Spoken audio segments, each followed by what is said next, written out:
We're getting closer to the Patriots actually getting on the practice field together as training camp has begun. I'm Sierra Goodwill here with Evan Lazar. Let's talk about the running backs, because this is a positional group, as we've talked about time and time again, that is very deep. Now, Brandon Bolden has opted out. We'll get to that later in this segment. But let's start with Sony Michel, RB1 for the time being at least.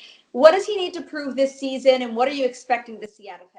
Well, Sierra, I tweeted out the stat this morning with the post that the Patriots running backs last year ranked 25th, obviously, out of 32 teams, in yards after contact per rush, meaning they're not really creating a lot for themselves, right? A lot of the production that you're getting from the Pats running backs is from the blocking. And to me, that really starts with Sony. It's creating after the blocking happens, right? What can you do down the field? Can you avoid tackles? Can you create yards after contact? Can you be efficient with your running game? And the Patriots haven't really gotten that out of Michel in 2019. They got it more out of him in 2018, obviously, as a rookie, but last year as a little bit more up and down. So I know a lot of people are probably going to talk about his receiving skills out of the backfield and that improving.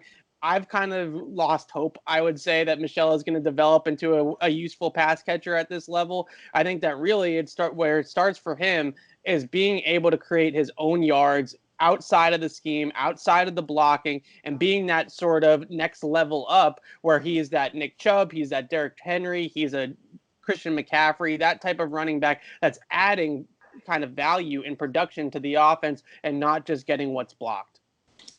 And like I mentioned, Bolden opting out. Obviously, he has an impact on special teams, a really big impact on special teams as well. So this definitely does open the doors for, say, a Damien Harris, who everyone wants to talk about, but also potentially an undrafted player, free agent, that normally would not get a chance. Right. Damien Harris is the big one, obviously, that's going to have a ton of opportunity, I think, this summer, both competing with Sony Michel, but also now that Brandon Bolden's out of the mix.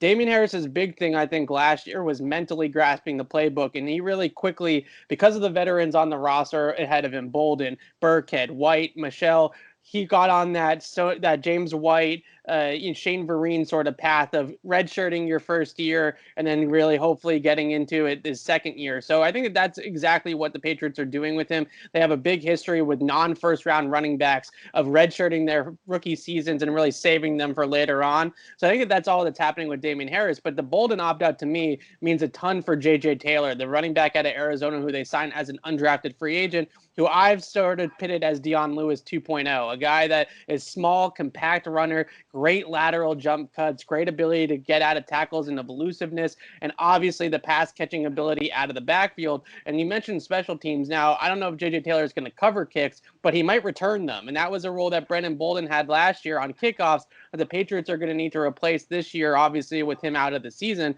And J.J. Taylor was a very, very effective kick returner, averaged over 24 yards per kick return for Arizona during his collegiate career. So that's a role that he could pick up pretty quickly, I would say, and also return some punts, too, if the Patriots want to go that direction.